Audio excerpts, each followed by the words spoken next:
Hi, this is Dayna Linton for NovelsAlive.TV, and I'm with Julie Kramer today. How are you? I'm just great, Dayna. Well, I am looking at, you've got a national bestseller here, and this was your first book, was it not? Right. Stalking Susan was last year's RT Best First Mystery Award winner. That's really saying something. I mean, this is a big crowd, and that's a lot of people to be in that mix and to win that.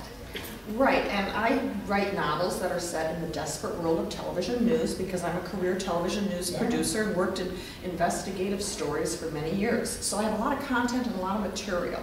And in that particular one, the concept is my TV reporter discovers a serial killer targeting women named Susan. I'm glad my name's not Susan. Well, it was nothing personal, but it was actually inspired by some cold cases that I covered years ago in St. Paul. And 25 years later, they're still unsolved. But publicity from the book has drawn more attention to them, and the local cold case unit re-examined them and was able to use some new forensics on the old evidence. And the good news that they had to report was that there was not a serial killer targeting a woman named Susan. Instead, each of the women there had their own killer. So two people have gotten away with murder for 25 years, but now that they have DNA, they're closer to solving those cases than they've ever been. And we'll see what happens. How cool is that? I mean, to be able to get that interest in something that you think no one's going to even care about. For the families, that must have been a big deal, too. Well, you know, they have had no objections to my fictionalizing anything that happened there. And then in my second book, I did want to write the same book twice, but it is a series, it involves the same characters, and here I kind of address how newsrooms decide which missing people get publicity and which ones don't, because that's sort of a controversial question. My TV reporter heroine answers a want ad reading wedding dress for sale, never worn. And she's pulled into a dangerous missing person case when she finds a jilted bride who's not sure whether her groom got cold feet or is a cold case himself because he disappeared the night before their wedding. I think you know how to do sound bites really well. Well, that's awesome. Well, Dayna, I've interviewed hundreds of people in my career, many of them on the best or worst days of their lives. And I think that has helped me develop an ear for dialogue. I would imagine so. And to deal with missing persons, I know I like that.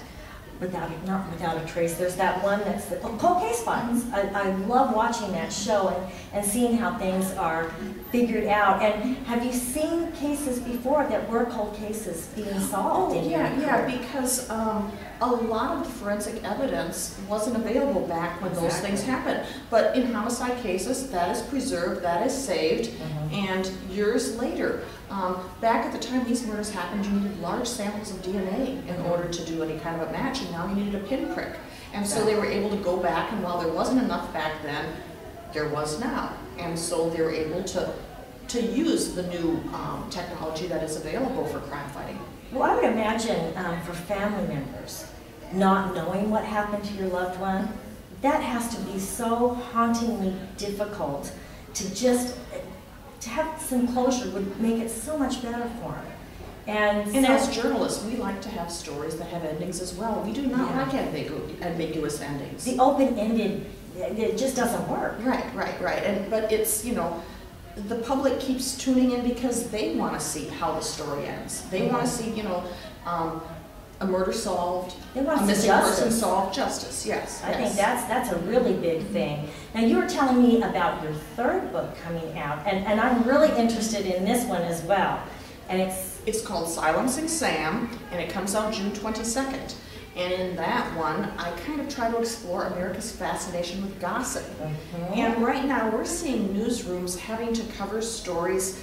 Mainstream media is really struggling. There's been lots of cuts, we're trying to figure out what the public wants.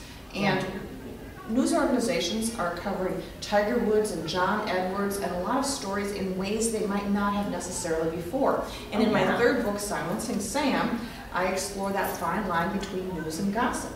And my TV reporter heroine has a public disagreement with a local gossip columnist and ends up throwing a drink in his face.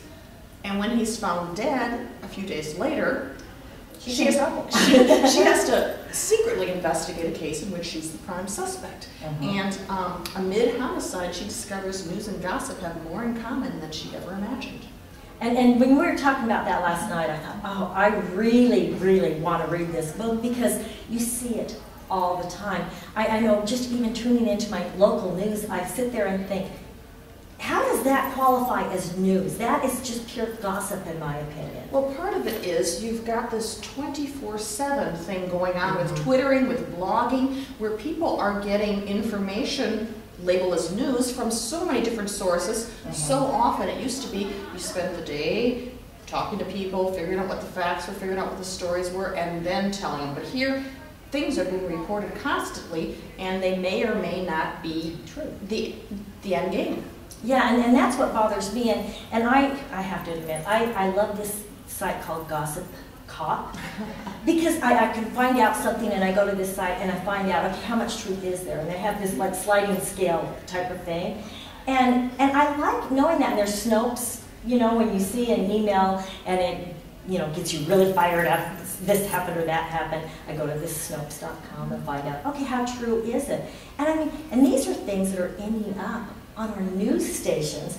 They didn't even do due diligence to find out whether they're true or not. Well, see, if it's news, you have some responsibility to find out whether it's true or not. If it's gossip, the only criteria is that people are talking about it, not whether it's true or not, and that's a whole different ballgame. But I think a lot of people get hurt by having news reported as news when it's not really news. It's salacious gossip.